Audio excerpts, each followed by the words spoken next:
നമസ്കാരം, എല്ലാവർക്കും make it ഈസിയുടെ ഇന്നത്തെ വീഡിയോയിലേക്ക് സ്വാഗതം. അപ്പോൾ ഇന്ന് നമ്മൾ തയ്യാറാക്കുന്നത് വളരെ എളുപ്പത്തിൽ വളരെ സിമ്പിളായിട്ട് ഒരു ഫ്രൈഡ് റൈസ് ആണ്. ഞാനിവിടെ ഒരു നോൺ സ്റ്റിക്കിൻ്റെ പാൻ വെച്ചിട്ടുണ്ട്.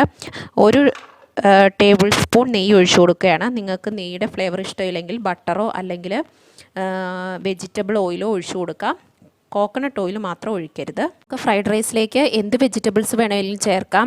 ഇപ്പം ഞാനിവിടെ എടുത്തിരിക്കുന്നത് ഒരു മീഡിയം സൈസ് ക്യാരറ്റ് ഗ്രേറ്റ് ചെയ്തെടുത്താണ്. നിങ്ങൾക്ക് ഇതിലേക്ക് ബീൻസ് വേണമെങ്കിൽ ബീൻസ് ചേർക്കാം, പനീർ ചേർക്കാം, ഗ്രീൻ പീസ് ചേർക്കാം, കോളിഫ്ലവർ ചേർക്കാം, ബ്രൊക്കോളി ചേർക്കാം, ചിക്കൻ്റെ പീസസ് ചേർക്കാം, മുട്ട സ്ക്രാമ്പിൾ ചെയ്ത് ചേർക്കാം. അതൊക്കെ നമ്മുടെ ഇഷ്ടമാണ്. ഇപ്പം ഞാനിവിടെ സിമ്പിളായിട്ട് കാണിക്കുന്നത് കൊണ്ട് ഞാൻ ഒരു ക്യാരറ്റ് മാത്രമാണ് ഗ്രേറ്റ് ചെയ്തെടുത്തേക്കുന്നത്. ഇത് നമുക്ക് ഈ ചൂടായ നെയ്യിലേക്ക് ചേർത്ത് ജസ്റ്റ് ഒന്ന് വഴറ്റിയെടുക്കാം. ഒരുപാട് അങ്ങ് ഓവറായിട്ട് വഴറ്റണ്ട, ഒന്ന് ചെറുതായിട്ട് ഒന്ന് വഴറ്റിയെടുക്കുക. ചെറുതായിട്ട് നമുക്ക് ഈ നെയ്യിലിട്ട് ഒന്ന് സോട്ട് ചെയ്തെടുക്കാം. അപ്പോൾ ഇത് ജസ്റ്റ് ആ നെയ്യിലൊന്ന് ഞാൻ സോട്ട് ചെയ്തിട്ടുണ്ട്. ഇനി നമ്മൾ ചെയ്യേണ്ടത് അരി വേവിക്കാൻ ആവശ്യത്തിന് വെള്ളം. വലിയ കപ്പിന് 2 കപ്പ് അരിയാണ് എടുത്തിരിക്കുന്നത്. അപ്പോൾ 4 കപ്പ് വെള്ളം, അതായത് നമ്മൾ അരി അളക്കുന്ന ഗ്ലാസ്സിന് തന്നെ 4 കപ്പ് വെള്ളം.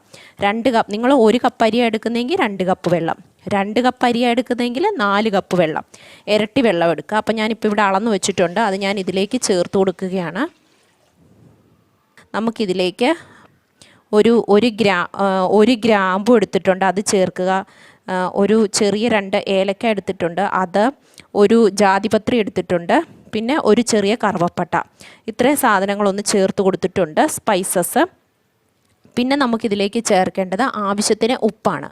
അതായത് ഉപ്പ് വെള്ളത്തിലേക്ക് ചേർക്കുമ്പോൾ അല്പം ഉപ്പ് മുന്നിട്ട് നിൽക്കണം, എങ്കിലേ ചോറ് വെന്ത് കഴിയുമ്പോൾ അത് കറക്റ്റായിട്ട് വരത്തുള്ളൂ. അപ്പോൾ ഞാനിപ്പോൾ ഇവിടെ ഒരു 1.5 ടീസ്പൂൺ ഉപ്പ് ചേർത്തിട്ടുണ്ട്. എന്നിട്ട് നന്നായിട്ട് മിക്സ് ചെയ്തതിന് ശേഷം നമ്മളൊന്ന് ടേസ്റ്റ് ചെയ്ത് നോക്കുക. ഇനി ഈ വെള്ളം ഒന്ന് തിളയ്ക്കാൻ വേണ്ടി വെയിറ്റ് ചെയ്യാം. അരി ഞാൻ പറഞ്ഞല്ലോ 2 കപ്പ് അരിയാണ് എടുത്തിരിക്കുന്നതെന്ന്. ആ അരി നന്നായിട്ട് കഴുകിയതിന് ശേഷം ഒരു 20 മിനിറ്റ് കുതിർത്ത് വെച്ചിരുന്നു. എന്നിട്ട് വെള്ളം വാലാനായിട്ട് വെച്ചു. വെള്ളം മുഴുവൻ വാർന്നു പോയ ബസ്മതി റൈസാണ് എടുത്തിരിക്കുന്നത്. ഇതാ ഇപ്പം നമ്മുടെ വെള്ളം നന്നായിട്ട് തിളച്ച് തുടങ്ങിയിട്ടുണ്ട്. ഇതിലേക്ക് നമ്മൾ കുതിർത്ത് വെച്ചിരിക്കുന്ന അരി ചേർത്ത് കൊടുക്കാം. ഞാൻ അരി ചേർത്ത് കൊടുത്തിട്ടുണ്ട്. ഇനി ഇത് നന്നായിട്ടൊന്ന് തിള വന്നു കഴിയുമ്പോഴേക്കും നമുക്ക് ഇതൊരു ലോ മീഡിയം ഫ്ലെയിമിലിടാം. എന്നിട്ട് അടച്ചു വെച്ച് നമുക്ക് വേവിച്ചെടുക്കാം. അപ്പോൾ ഇതിപ്പോൾ നന്നായിട്ട് തിള വന്ന് തുടങ്ങി. ഞാൻ ലോ ഫ്ലെയിമിലേക്ക് മാറ്റുകയാണ്. ഇനി നമുക്ക് ഇത് അടച്ചു വെച്ച് വേവിച്ചെടുക്കാം.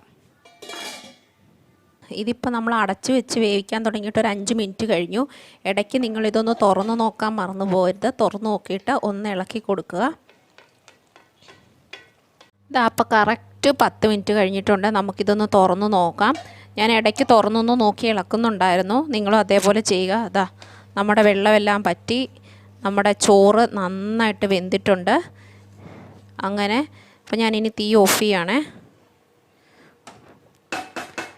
അങ്ങനെ 10 മിനിറ്റ് കൊണ്ട് നമുക്കൊരു സിമ്പിൾ ഫ്രൈഡ് റൈസ് റെഡി ആയിട്ടുണ്ട്. അപ്പോൾ നിങ്ങളെല്ലാവരും ട്രൈ ചെയ്ത് നോക്കുക. ഇനി നമുക്ക് ഇതൊരു സെർവിങ് ബൗളിലേക്ക് മാറ്റാം. റൈത്തയും പിക്കിളും ഉണ്ടെങ്കിൽ മാത്രം മതി നമ്മുടെ ഈ ചോറുണ്ണാനായിട്ട്. കുട്ടികൾക്കെല്ലാം വളരെ ഇഷ്ടപ്പെടും. നിങ്ങൾക്ക് വേണമെങ്കിൽ കശുവണ്ടിപ്പരിപ്പും ഉണക്കമുന്തിരിങ്ങയും ഒക്കെ വറുത്തിടാം. സിമ്പിളായതുകൊണ്ടാണ് ഞാൻ ഒരുപാട് കാണിക്കാത്തത്. അപ്പം നിങ്ങൾക്കെല്ലാവർക്കും ഇന്നത്തെ റെസിപ്പി ഇഷ്ടപ്പെട്ടെന്ന് വിചാരിക്കുന്നു. ഇഷ്ടപ്പെട്ടെങ്കിൽ ഷെയർ ചെയ്യാനും ലൈക്ക് ചെയ്യാനും മറന്നു പോകരുത്. ട്രൈ ചെയ്ത് നോക്കിയിട്ട് അഭിപ്രായങ്ങൾ കമൻ്റായിട്ട് അറിയിക്കണം. അപ്പോൾ വീണ്ടും നമുക്ക് നല്ലൊരു റെസിപ്പിയിലൂടെ കാണാം. അതുവരേക്കും നന്ദി.